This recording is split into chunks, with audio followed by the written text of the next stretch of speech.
Bem, meus amigos, correlato à questão do exercício em si da publicidade institucional, nós temos outra peculiaridade importante no tocante a essa ferramenta estatal, que é o gasto com publicidade. É muito comum que no ano da eleição se intensifique a divulgação das melhorias, dos feitos daquela administração, do gestor que vai se candidatar à reeleição, ou mesmo que vai ter um sucessor que geralmente participa de algum posto ali da administração.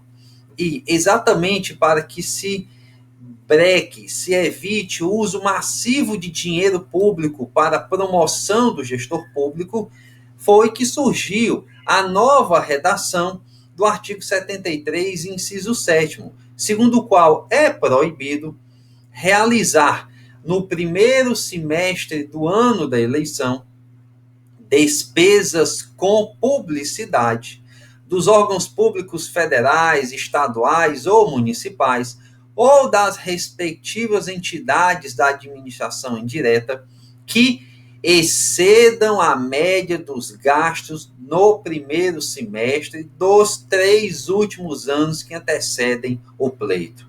Então, você vai pegar os 3 anos anteriores ao eleitoral, vai pegar os valores gastos em cada primeiro semestre desses anos e vai fazer a média. A média é o teto e ponto final. Não tem maiores discussões.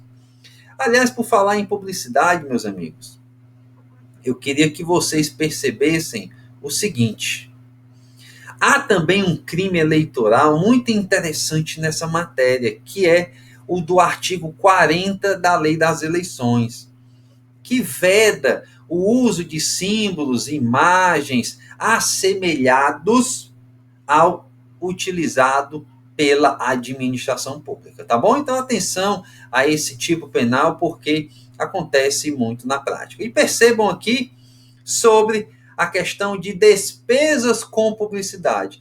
Qual é a interpretação que se retira de despesas com publicidade? Vamos lá. A melhor interpretação da regra do artigo 73, inciso 7º, no que tange a definição para fins eleitorais do que sejam despesas com publicidade, é no sentido de considerar o momento da liquidação, ou seja, do reconhecimento oficial de que o serviço foi prestado, independentemente de se verificar a data do respectivo empenho ou do pagamento, para fins de aferição dos limites. A adoção de tese contrária à esposada pelo acórdão regional geraria possibilidade inversa, essa sim, perniciosa ao processo eleitoral, de se permitir que a publicidade realizada no ano da eleição não fosse considerada, caso sua efetiva quitação fosse postergada para o ano seguinte da eleição, sob o título de restos a pagar, tá bom? Isso aqui é um artifício, uma artimanha que era muito utilizada pelos gestores e que a jurisprudência do TSE acabou de sepultar. Percebam também o artigo 73, inciso 6º, estamos chegando aí ao final da matéria. Vamos aqui dar uma acelerada porque são dispositivos mais simples. Artigo 73, inciso 6º, diz que é proibido, nos 3 meses que antecedem um pleito, fazer pronunciamento em cadeia de rádio e televisão, fora do horário eleitoral gratuito, salvo quando, a critério da Justiça Eleitoral, tratar-se de matéria urgente, relevante e característica das funções. Isso não impede o gestor, o agente público, o candidato, de dar entrevistas aos meios de comunicação. Ele não pode fazer uso do pronunciamento de cadeia, isso é, aquela junção de todos os meios de comunicação e disseminação uniforme da matéria, tá bom? Aqui, inclusive, decisão do TRE de Rondônia. Não se amolda ao tipo legal entrevista de terceiro em programa isolado de rádio ou televisão. O chefe do Poder Executivo não fica inibido puramente de conceder entrevistas a órgãos de comunicação no período eleitoral. O que não pode é se servir de emissoras como palanque, muito menos se pronunciar em cadeias, ok?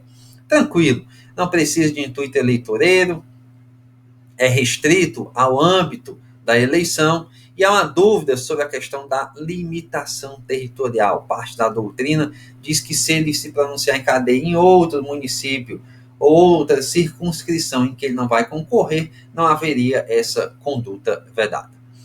Revisão geral da remuneração dos servidores públicos, 73, inciso 8º, tentando limitar esse apelo remuneratório, diz que é proibido fazer na circunscrição do pleito revisão geral da remuneração dos servidores públicos que exceda a recomposição da perda de seu poder aquisitivo ao longo do ano da eleição, a partir do início do prazo estabelecido no artigo 7º desta lei até a posse dos eleitos. Vejam, aqui há uma divergência já na doutrina perguntando se a recomposição salarial de parte da categoria configura a conduta vedada, já que ele fala dos servidores. A mim parece que sim.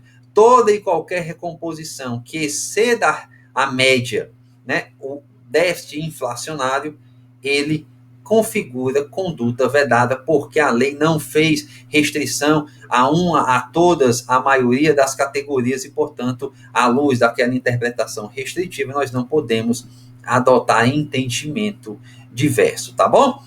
As promessas de aumento de remuneração não configuram essa conduta vedada, beleza?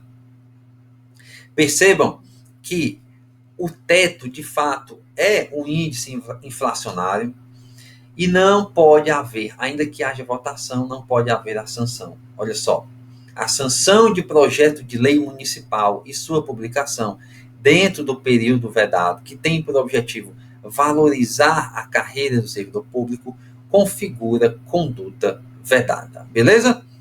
A aprovação de projeto de lei que tiver sido encaminhado antes do período vedado não se encontra obstada, desde que se restrinja à mera recomposição do período aquisitivo, tá bom?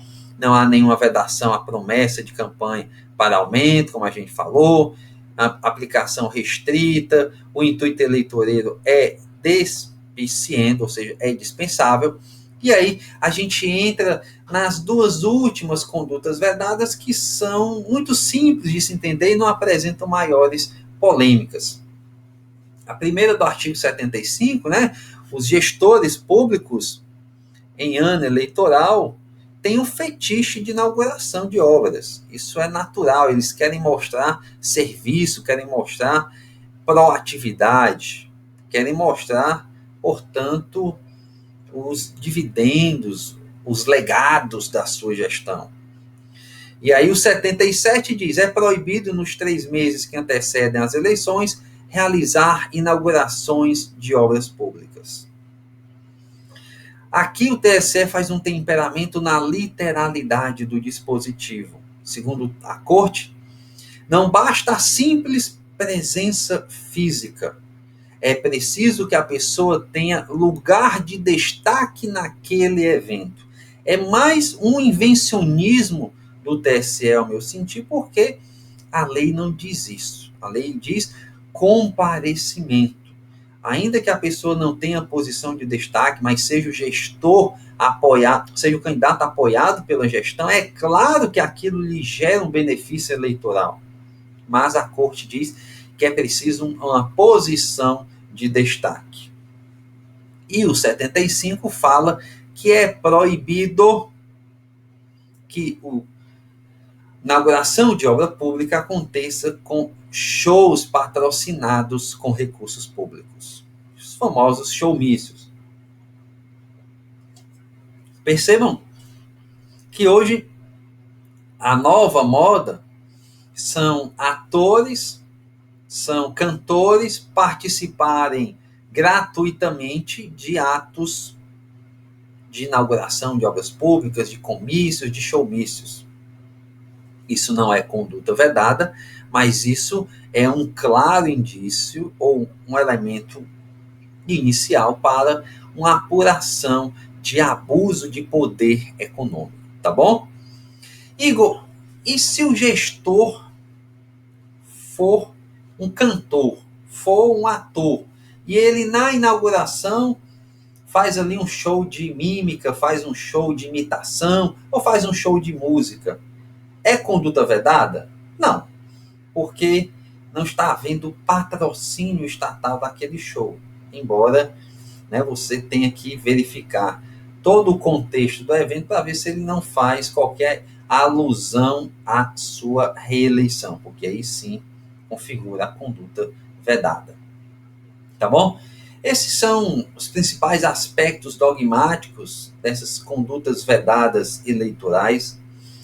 Vamos ainda ter algumas aulas sobre os aspectos processuais, vamos estudar as ações eleitorais de combate à corrupção eleitoral, AIME, AIGE, ação por condutas vedadas, as limitações probatórias, como o artigo 368-A, mas, por enquanto, a gente encerra por aqui e estamos à disposição de todos vocês. Um grande abraço e até a próxima.